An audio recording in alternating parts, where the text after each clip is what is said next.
So, do you want to grow Lisianthus? I know my title may have scared you because I'm telling you not to grow Lisianthus.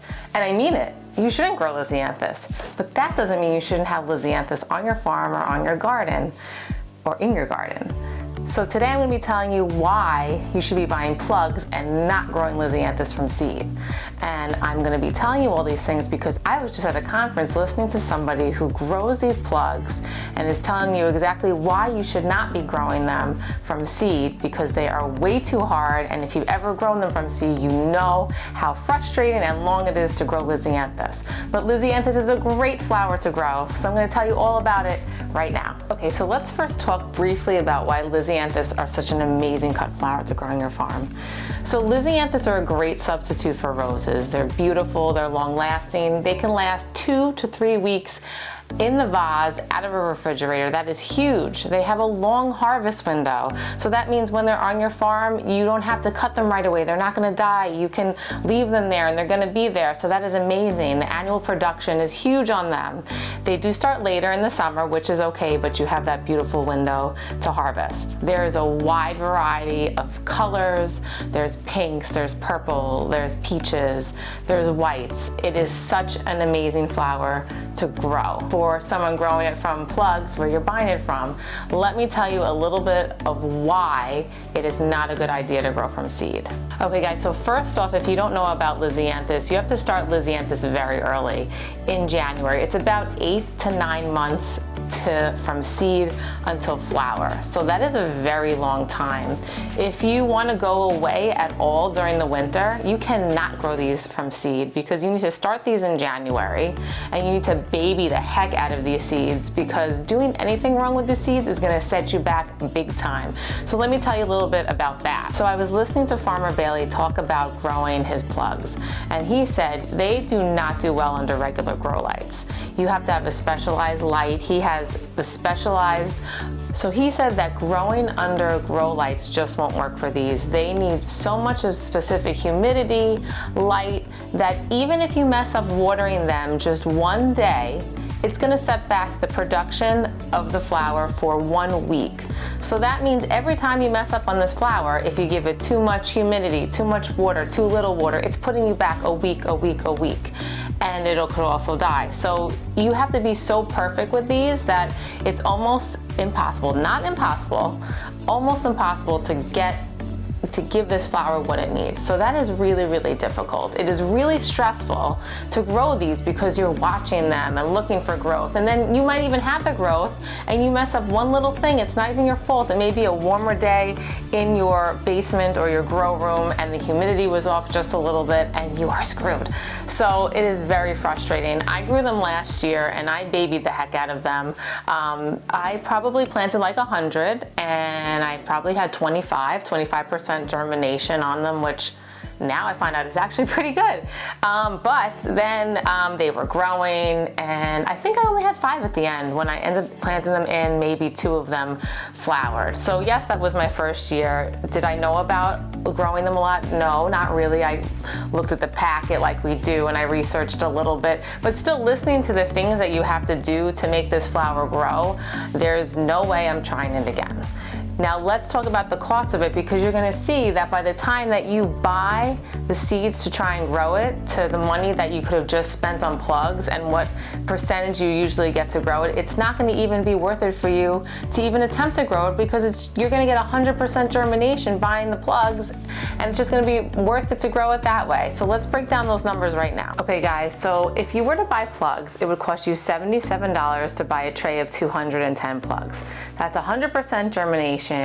That's 12 weeks of time that you did not have to grow these things, and they come out all beautiful, perfect in the mail. If you're buying them from seed, it will cost you about $22 for 250. That is actually a high cost on seed because seeds usually aren't that expensive. Lisianthus seeds are very expensive. So now I know you're probably thinking, well, no, the seeds are a lot cheaper. And yeah, they are a lot cheaper. Except again, if you think about the germination rate that you're going to get on them and how many will produce not in the perfect little atmosphere that you have for them, you are not going to have a huge germination rate. So it's actually going to cost you 4 times that amount or 5 times that amount just to get the germination. So by the time you could have bought the plugs still the plugs are more expensive, but you're still saving so much money on wasting that seed and wasting the time. So my recommendation to you is to definitely grow them from plugs. Now, when Farmer Bailey was explaining it, they have a perfect germination chamber that they grow in, which is like perfect humidity. It's as soon as it hits the temperature, it changes so that it's perfect. If the plugs dry out a little bit, it starts watering it. You have to be so careful. So that is my recommendation for you guys. So again, what I've learned is that in my first year of flower farming, plugs are going to be huge. Now, Lisianthus plugs I definitely recommend. I also recommend growing other flowers from plugs if you're growing on a large scale. Farmer Bailey says that most of these large growers are purchasing theirs from plugs on many different flowers, not just Lisianthus, because it's such a time saver. It reduces the stress. So this year on my farm, if you watch my other videos of things that I'm changing, is I'm growing half of my flowers myself, and I'm getting the other half from plugs. Last year I grew 8,000 plants, 8,000 little seedlings in my home by myself, and it was a lot of work and it was a lot of stress. And this year I just didn't want to put that much stress on myself. I didn't want to be starting in January, February. The first seeds that I have to start aren't until March 20th. That's huge for me, and I'm growing the things that I knew that grew the easiest for me. So I can go over them with you right now if you want to know what I'm growing this year that was easiest for me, and what I'm gonna be growing from plugs that was a little bit more difficult. I'll go over it with you real quick right now. Okay guys, so I have my plans right here. So this is how I do it. I write down all my rows, and I write down every single flower that I'm growing, and I write down if I'm growing it from plug, if I'm growing it for me, and then I go to my trusty chart. I make a chart. I like to write things. I know you could do this on the computer, but this is how I do it. So I write down the flower. Actually, last year, I'll show you, I highlighted so that I knew everything was color coded. I didn't do that yet, but I'll show you real quick. Everything on here was color coded. So I knew that oranges, I started the earliest, week 10, then purples were week 6. So I have to color code again.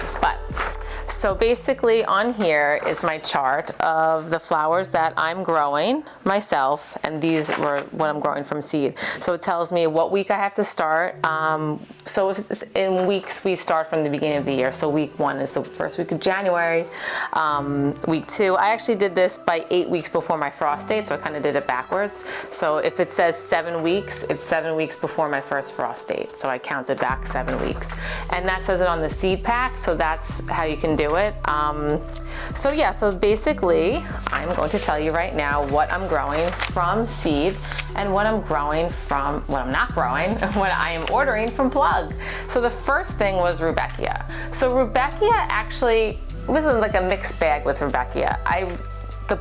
My seeds didn't grow well for the Sahara. And the Irish ones didn't grow well either. The Indian summers grew pretty well for me actually. I had a great germination on that. So what I did was I split it up. I said, you know what, I'm not gonna grow the Saharas and the Irish eyes. I'm gonna get those from plugs, but I'm gonna grow the Indian summer myself because I knew that I had good germination rate on those. So that's how I did it. I ordered 250 plugs for the Rudbeckia of those, and I'm also growing 250 Indian summer. Next was the Amaranth. Amaranth was super easy to grow. They were direct seeded. That is super easy. If you can direct seed something, most likely you should just go for it. But actually I'm going to tell you in a second why something that is very easy to grow I am buying from plugs, but we're going to get to that. Okay, number 2 was Celosia. And Celosia was, again, some of them were easy to grow and some of them were not easy to grow. So I split it again. I will be growing half of the Celosia myself. In the plume varieties, those were easier for me to grow. I'll be growing some plume varieties. And the ones that were difficult were the Krume. They were the more like the ball shaped ones, and those I had trouble germinating. So those I say, you know what, I'm gonna buy 250 of plugs of those. And actually on my farm last year, that was the most popular one, and I only had probably 25 plants of that. So this year I am getting a lot more. I ordered 210 of those. And actually for Celosia last year, I had a 100-foot row. This year, I am adding another 50-foot row because it was such a popular flower. So again, I'll be growing 200 myself, actually 600 myself of the plume variety and 210 from plug. Okay, next was Gomphrena. Gomphrena was super easy for me to grow, like 100% germination. It went into the ground. It was a very hot day. It looked like it was gonna be dead. It came back. It was just amazing. So the Gomphrena were easy, totally easy to grow. So that is something I'll be growing myself, Gomphrena. Marigolds. So the marigolds were just like the Gomphrena. They were super easy to germinate. They went into the ground amazing. The marigolds I will be growing myself and not from plug. Status was also the same thing. The status was 100% germination. So you're seeing here, if I have 100% germination and it didn't stress me out, I'm going for it again this year. So I'm growing all the status. The two new flowers that I'm growing this year, I'm growing right from plug because I just don't want to mess with it, is Ageratum and Verbena. I could try and grow them from seed just to test them out, but actually, I was gonna tell you at the end, I might just go all plugs next year because it's so much easier, but I haven't made that decision yet. But anyway, so those were the new ones I'm ordering from plug. Okay, basil, super easy because it was direct seeded. It didn't take up space in my grow room. I'm gonna direct seed the basil again, and that's how that's going. Okay, I am ordering, let's see. Okay, so zinnias. If you watched my video last year, actually I may not have put on video last year. I had a problem growing zinnias. What? You had a problem growing zinnias? Yeah, this is weird. So I had a problem. I started in my grow room. My zinnias, they started like in day 2 of seeding them, they start to like pop up. It was very warm and humid in here. I think it was way too hot. What happened was the temperature was too good for them in here, and they thought they were outside and they were ready to like spring up and start growing, and they got like way too like leggy and huge in here, and they weren't ready to go out again. I tried to even grow them outside in a little greenhouse thing I bought, and that was it was better, but it was kind of weird. It was just, I don't know what was going on with zinnias, and that's an easy flower to grow from seed. I think something was off. So I am actually going to be buying some in plugs just because they were such a headache last year, and they shouldn't be a headache, but they were for me. I direct seeded them, and I could direct seed all of them, but what I'm going to try and do with the zinnias and with my other flowers are I'm going to be succession planting them. So the ones I'm buying from plugs are going to be my earlier blooming ones, which is great. And then the ones I'm succession seeding are going to go in different specific times because I want, in case something happens, because I had a lot of problems on my farm last year with disease, I'm definitely succession seeding things this year. So I will be buying zinnias. I bought 420 plugs of zinnias just so that I know that they're perfect. I don't have to stress about it. Zinnias I'm buying. I also bought cosmos. You're probably looking at me again and saying, why are you buying cosmos from plugs? But I waited so long for my cosmos to bloom this year. Like, I direct seeded them early.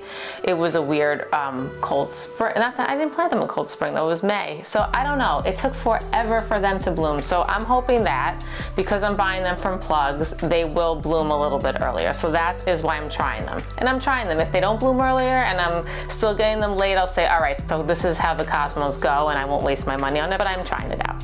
So cosmos, I'm also buying from plug this year. I also am buying snapdragons from plug. Snapdragons weren't that hard for me to grow. I did like propagate them and it became a whole thing. So, but this year I'm gonna just buy a 210 tray of snapdragons.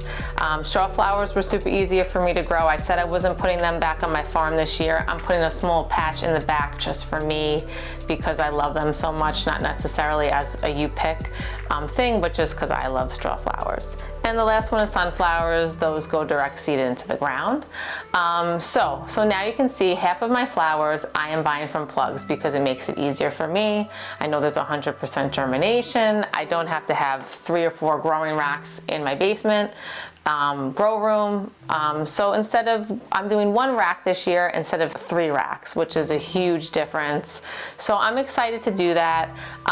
So this video really is to tell you how valuable plugs are for your time, for your wallet, for your sanity. So you can definitely try and grow your Lisianthus from seed. And actually, Farmer Bailey was like, go ahead, grow it from seed, so that just so you can see the value of what it is to buy it as a plug. So definitely try it. I hope you guys enjoyed this video. I hope it was helpful. I'm gonna link to Farmer Bailey. I'm on the East Coast and he is too, but he ships nationwide if you're in North America. I'm not sure how he ships elsewhere, but if you can't find Farmer Bailey, I'm sure there's other places that sell plugs in your area, so look them up, try and find it out, price it out and see. But really the pricing, it's really more about how valuable it is to your time and to your sanity for these plugs. So thank you guys, and I'll see you on the next video. Don't forget to like and subscribe and check out all my other videos.